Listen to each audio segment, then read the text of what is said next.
Next, will you please welcome the VP of Information Security at Trivium, Mr. Roel Schouten. Roel.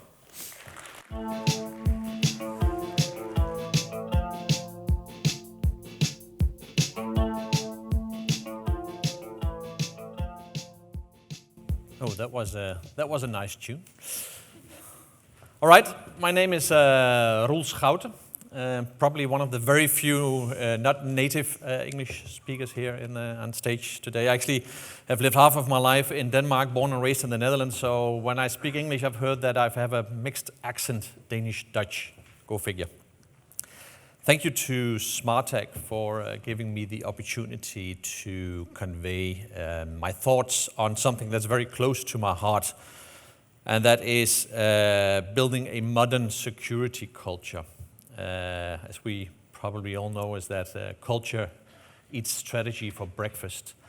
So culture is a very important thing to me, and I'm going to share my views on a very certain aspect of it, and that is the human factor around it. I think that we have to stop labeling our colleagues as weakest links or risks, if you will, and start regarding them and treating them as allies. God knows we're in desperate need of allies today. So this is what I want to address. And I think I've heard some positive vibes on stage today already around this, that there's a change in that. But I still see a lot of, posts on LinkedIn where people are being ridiculed, mocked. It's like, oh, look at this guy. He was working on the airplane on a document, and how stupid is he? And well, the only thing that happened was actually that you took a picture of it and posted it online. So this behavior where security professionals are still having a negative view on other people that don't behave securely. That's something I would like to address and tell you a little bit about how we did that in Trivium, and actually, to be honest, became a success with. Now, very shortly about Trivium packaging. We're a probably unknown company for the most of you. We're a metal packaging company, fairly good sized, 3 billion revenue, presence in 19 countries. We have 50 plants, and we're global. We have a headquarters in Amsterdam. Now, I bet that every one of you has actually had our products in your hands. As I said, we make cans. And it's both aerosols, it's food cans, things like that. So we're one of these companies where you've never heard of, but you're actually using them on a daily basis. So good, fairly sized company and a lot of presence. So we are, we're a manufacturing company and a good challenge for a CISO. Now, before I start talking about building a modern security, I'd like to tell you a little bit about a private anecdote or a personal anecdote, and I have a point with it, so bear with me. Some years ago, my daughter was complaining about itchy legs. She had a rash, and we thought it was eczema, blah, blah, blah. I'm not going to go into details. But what we found out at a certain point, when the cat had been laying in her bed, we found this in our bed. Now, let me blow that up for you. It looks like this. Any idea what this is? It's a bed bug. So we had a bed bug invasion in our house. And I don't know if there's anyone in the room that has experienced that before. It was one of the most awful things that we experienced in our lives. It took us 8 months to get rid of it. We had to throw out all our bedding. The exterminator cost a lot of money, and what was worst is that with bed bugs, they live under the walls or under the panel. How do you call it in English? The wooden panels. Yeah, exactly. So they live there, and they just sit there, and then the exterminator comes and puts poison around. And to get them out, to walk through the poison, they need someone to sleep in the bed. So we were bait.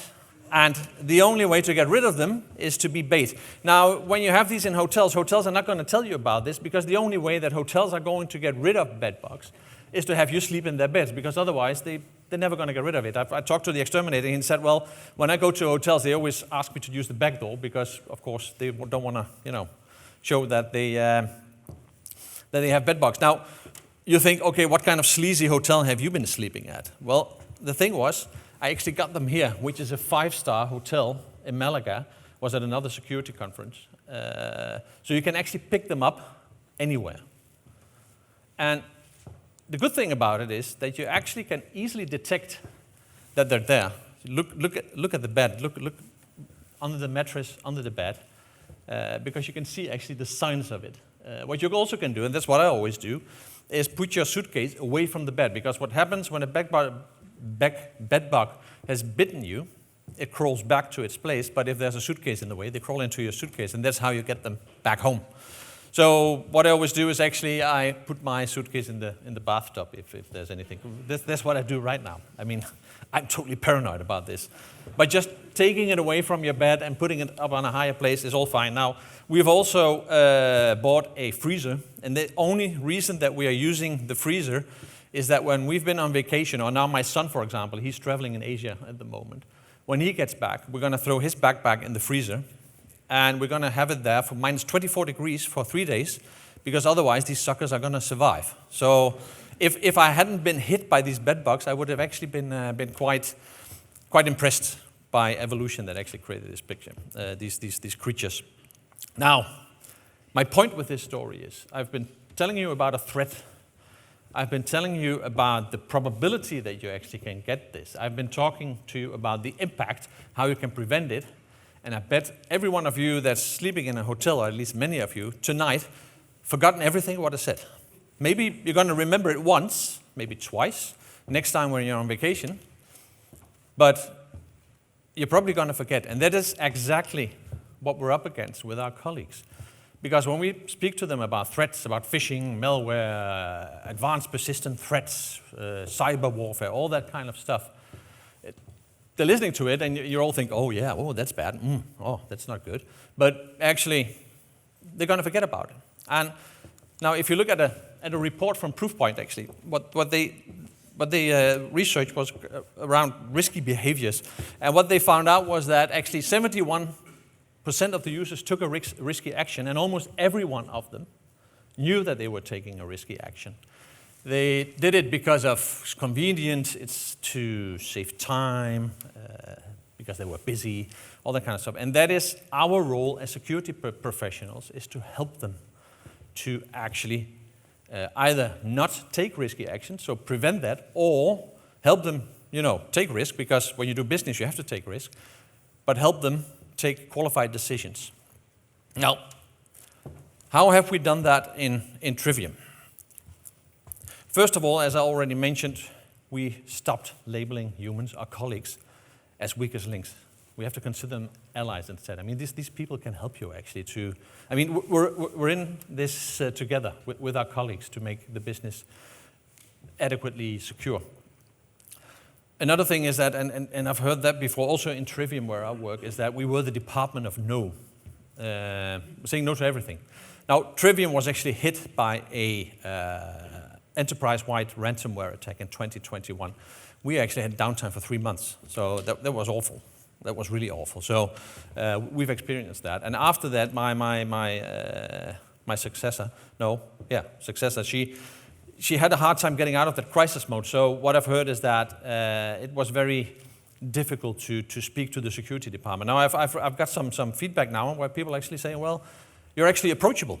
We can actually speak to you. And you're actually our trusted advisor, and that's very important.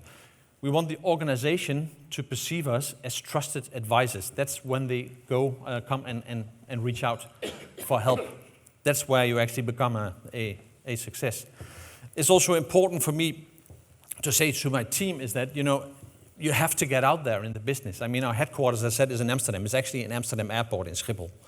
But that's not where the cans are made. The cans are made in the factory. So I'm telling my people, get out there, speak to the people that are at the production line, speak to them and listen to their challenges. That's where the things happen. Also, and I'll get back to that, about outdated advice and requirements. Avoid that. There's so many advices on how not to do things, and these are outdated. I'll show you a couple of examples in a bit. Also very important, that's what we've done in Trivium. We're not done yet, but we're working on it, is that if we have any security requirements, if we want certain behaviors, enforce that technologically or technically. Because if you want your users to behave in a certain way, and you can actually enforce that technically, you don't have to tell them. Now, it's in these days, the attention spans that we have with users are very few and very short. So you have to choose very wisely what you want to ask them. So that's why we are trying to enforce the requirements technically, and then we don't have to tell our users to, let's say, change your password, blah, blah. No, actually, we stopped changing passwords, but anything like, password complexity, blah, blah, blah. You can actually enforce that. You don't have to tell people that. And also get people to report phishing emails. It was actually mentioned already a couple of times today. It's so important to get people to report phishing emails because that is your first line of defense. If people report a phishing email, you can pull it out of other people's inboxes, and you've protected the entire organization. And the last one that's important for us is that if you can manage to get the most secure way also to be the easiest way for users, they're not going to look for alternatives. If you make it difficult for people, they're going to look for alternatives, and they're going to get it. They're going to make it more insecure. So, as I said, outdated advice. What do I consider outdated advice? Well, first of all, don't use public Wi-Fi. It's outdated advice. You can use public Wi-Fi, that's fine. Everything is HTTPS or SSL encrypted anyway nowadays, and if it's not, you shouldn't be using it probably. Another outdated advice is always use VPN. Do you really want your users to be connected to your internal network all the time? No, I don't think so. Don't use airport phone USB star charging spots. I mean, forget about it.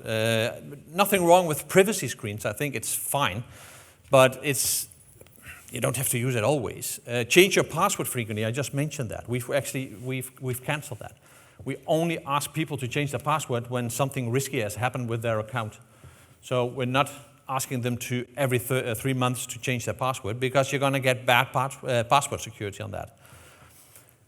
Also, we actually have a password manager in our company, so we actually bought licenses for that. But I'm actually fine that people are storing their passwords in the browser. I mean, I wouldn't have said that 5 years ago, because it was quite insecure. But the password managers in many of the big browsers, they're actually quite good nowadays. They have a good encryption, so that's fine. And also the last one is don't use company devices for private purposes. Now, come on, I mean, people are going to use the company device for private purposes. You're probably going to need to block, porn sites or gambling or, the nasty stuff. But otherwise, I think it's fine. Let them do some shopping and things like that to use the company device like that. Now, about enforcing the requirements technically, as I mentioned before, if we're going to tell people, well, you can use public Wi-Fi, of course, there's a risk that someone is doing a man-in-the-middle attack. I think the risk is quite low, but let's assume that there is a risk. Then, of course, people are going to get certificate warnings. It's a bit technical, but if you just prevent that people can ignore those, then it's fine. I mean, then there's no problem. What you also need to do is to restrict access to company resources to only from managed devices. So you know that the devices that people connect to your resources are managed and properly secured. Now, properly securing all your endpoint devices means that you have to put authentication on it, preferably biometric, so it's easy to use. Put in patching, encryption, your endpoint detection, response, MDM, all that kind of stuff, because then you don't have to ask your users to remember to patch your software or remember to patch your machine, because that's done automatically. That's the same what we do. We use the Edge browser like many people do. That's the only allowed browser, and that automatically restarts when there's an update and things like that. You don't have to ask people to do that. Then also, we use, as you probably can see on the picture, we use Cisco umbrella to make sure that you are in control what sites are being visited on the internet. And it's kind of an important thing for me is to enforce single sign-on, because that makes it much easier and you're much more in control of what people have access to. It's a bit technical, but it actually does that you don't have to ask people to have so many behaviors because you've already enforced this. Now, this is just a couple of examples that I've used here. And it also does that you don't need your colleagues to be security experts. We can't expect our colleagues to be security experts. The same as the CFO in my company, he doesn't expect me to be a financial expert. He probably wants me to keep my budget, of course, and he, of course, wants me to use the proper the proper procurement processes. But otherwise, he doesn't require me to know everything about EBITDA and about OPEX and CAPEX and cash flow and all kinds of stuff. It's just very few things, because they actually are in charge and they are having our backs financially. So when you have all that in place, as I said, you want to convey as few messages to your colleagues as possible. Then you actually only need to tell you this. It's not 10 advices or 5. No, we only have 3 in our company. We tell them we've got your back because we've got a lot of stuff in place.